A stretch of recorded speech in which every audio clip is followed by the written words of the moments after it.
Baiklah, perkenalkan nama saya S. Brunawan, saya dari kelas manajemen PGC, NIM 1810416737. Dosen Adi Mursalin SEMM. Tugas terstruktur perilaku organisasi. Bab kedua. Kajian teori. A. Landasan teori. Yang pertama, sikap. Pengertian sikap. Seseorang individu sangat erat hubungannya dengan sikap masing-masing sebagai ciri pribadinya. Sikap pada umumnya sering diartikan sebagai suatu tindakan yang dilakukan individu untuk memberikan tanggapan pada suatu hal. Pengertian sikap dijelaskan oleh Saifuddin Azwar pada 2010. Sikap diartikan sebagai suatu reaksi atau respon yang muncul dari seorang individu terhadap objek yang kemudian dimunculkan perilaku individu terhadap objek tersebut dengan cara tertentu. Yang B. Faktor-faktor pembentuk sikap. Sikap manusia tidak terbentuk sejak manusia dilahirkan. Sikap manusia terbentuk melalui proses sosial yang terjadi selama hidupnya, di mana individu mendapatkan informasi dan pengalaman. Proses tersebut dapat berlangsung di dalam lingkungan keluarga, sekolah, maupun masyarakat. Saat terjadi proses sosial, terjadi hubungan timbal balik antara individu dan sekitarnya. Sarlito dan Eko pada 2009 juga menjelaskan mengenai bentuk sikap, yaitu yang pertama, pengondisian klasik. Proses pembentukan ini terjadi ketika sesuatu stimulus atau rangsangan selalu diikuti oleh stimulus yang lain, sehingga rangsangan yang pertama akan terjadi isyarat bagi rangsangan yang kedua. Bagian kedua, pengondisian instrumental, yaitu apabila proses pembelajaran yang dilakukan menghasilkan sesuatu yang menyenangkan, maka perilaku tersebut akan diulang kembali. Namun sebaliknya, apabila perilaku mendatangkan hasil yang buruk, maka perilaku tersebut akan dihindari. Bagian ketiga,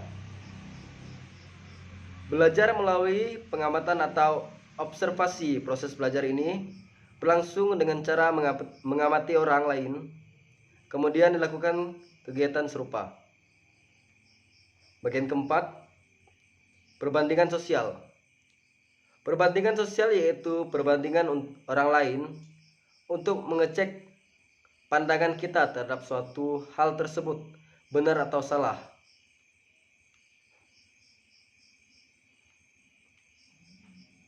Yang bagian C, komponen sikap. Sikap yang ditunjukkan oleh seorang individu terhadap objek mempunyai struktur yang tersendiri di beberapa komponen. Saifuddin Anwar menjelaskan komponen dalam struktur yaitu yang pertama, komponen kognitif, yaitu kepercayaan dan pemahaman seorang individu pada suatu objek melalui proses melihat, mendengar, dan merasakan. Kepercayaan dan pemahaman yang terbentuk memberikan informasi dan pengetahuan mengenai objek tersebut. Yang kedua, komponen efektif, yaitu komponen yang berhubungan dengan permasalahan emosional subjektif individu terhadap suatu. Dan yang ketiga, komponen perilaku konatif, yaitu kecenderungan berperilaku seorang individu terhadap objek yang dihadapinya. Hal itu dinyatakan oleh Bimo Walgito pada 1978.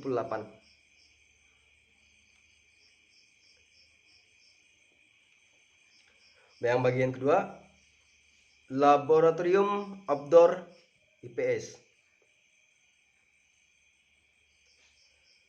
A. Hakikat laboratorium. Laboratorium yang selama ini dikenal banyak orang adalah sebuah ruangan atau gedung yang di dalamnya terdapat berbagai peralatan-peralatan ilmiah untuk melakukan berbagai macam percobaan-percobaan atau demonstrasi pada ilmu-ilmu yang seperti IPA, biologi, kimia, fisika, dan lain sebagainya.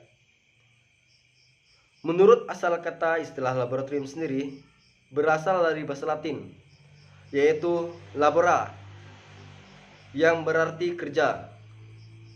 Richard Dispaciro menjelaskan bahwa laboratorium atau yang sering disingkat lab adalah tempat dilakukan riset ilmiah, eksperimen, pengukuran, ataupun pelatihan ilmiah. Yang B. Pengertian laboratorium IPS. Laboratorium tidak semata-mata terdapat di bidang studi ekstra atau sains dan teknologi, melainkan terdapat juga pada bidang studi ilmu lainnya.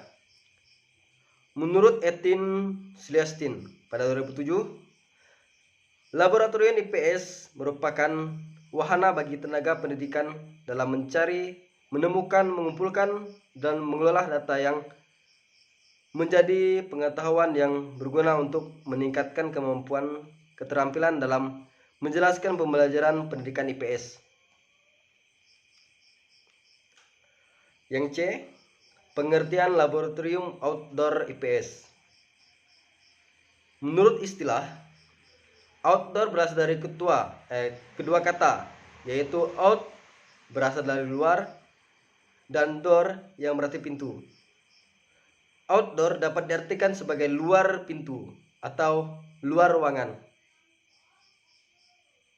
Pengertian laboratorium sendiri sesuai dengan pembahasan di atas merupakan tempat baik itu di dalam maupun di luar gedung dengan segala fasilitas dan peralatan untuk melakukan kegiatan-kegiatan ilmiah pada berbagai disiplin ilmu. Yang D. Manfaat laboratorium outdoor IPS. Bagi mahasiswa pendidikan IPS yang nantinya akan menjadi seorang guru IPS, laboratorium sangat berperan penting dalam proses mengembangkan keilmuan IPS. Laboratorium outdoor IPS dianggap penting karena dalam mengembangkan keilmuan IPS, mahasiswa tidak cukup apabila belajar secara teori dan abstrak. Dengan adanya laboratorium IPS, mahasiswa dapat mengaji secara langsung dan strategis mengenai permasalahan-permasalahan sosial di lapangan.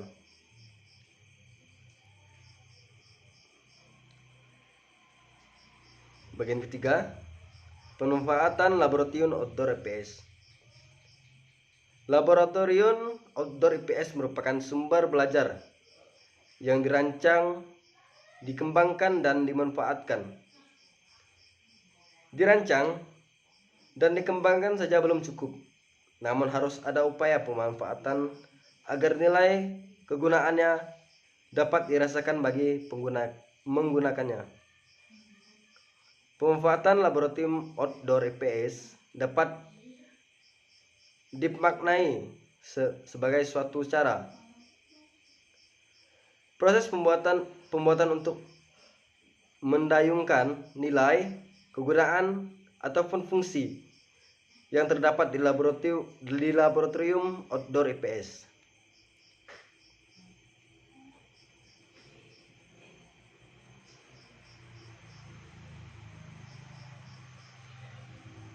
Yang B, penelitian yang relevan.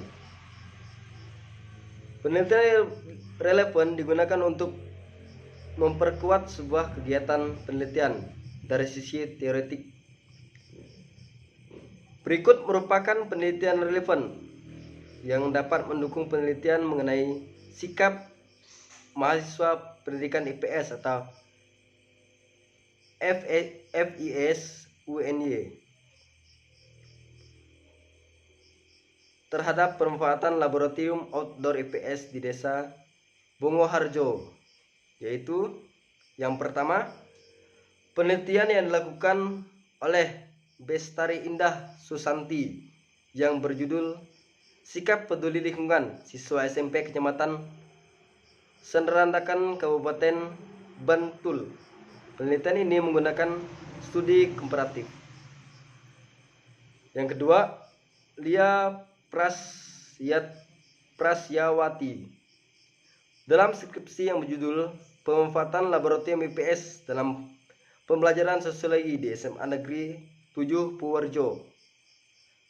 Kesimpulan dan penelitian ini adalah bahwa dengan pemanfaatan laboratorium IPS dalam proses belajar mengajar, prestasi belajar mahasiswa menjadi lebih baik dan meningkat. Yang ketiga,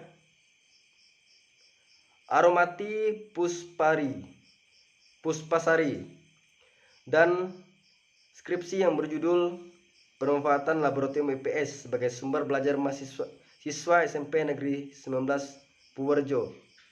Kesimpulan dari penelitian memiliki aromatik puspari ini adalah laboratorium IPS sebagai sumber belajar merupakan salah satu tempat untuk kegiatan ilmiah dalam siswa dapat melakukan kegiatan penelitian maupun praktik. Bagian C, kerangka pikir. Dewasa ini masih perlu adanya evaluasi mengenai pemanfaatan laboratorium outdoor IPS di Desa Bukojoharjo sebagai bahan perbaikan untuk kepentingan pengembangan laboratorium outdoor IPS di masa depan. Sikap mahasiswa sangat penting untuk diketahui oleh mahasiswa merupakan subjek langsung yang memanfaatkan laboratorium outdoor IPS. Laboratorium outdoor IPS merupakan salah satu sarana belajar yang dapat memberikan pengalaman belajar bagi mahasiswa. Pemanfaatan laboratorium dapat diartikan sebagai suatu cara ataupun perbuatan untuk mendayagunakan nilai kegunaan atau fungsi yang terdapat dalam laboratorium outdoor IPS.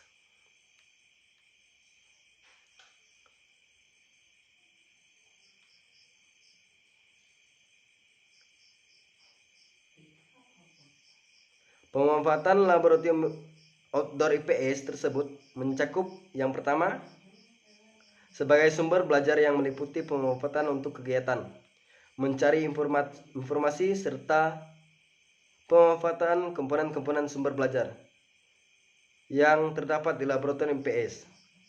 Kedua, pemanfaatan untuk kegiatan ilmiah. Ketiga, pemanfaatan untuk kegiatan demonstrasi. Sikap mahasiswa terhadap pemanfaatan laboratorium outdoor IPS dapat diketahui melalui pengukuran sikap dan mengombinasikan dua komponen, yaitu komponen objek, sikap komponen, dan sikap. Sekian penjelasan dari saya. Terima kasih.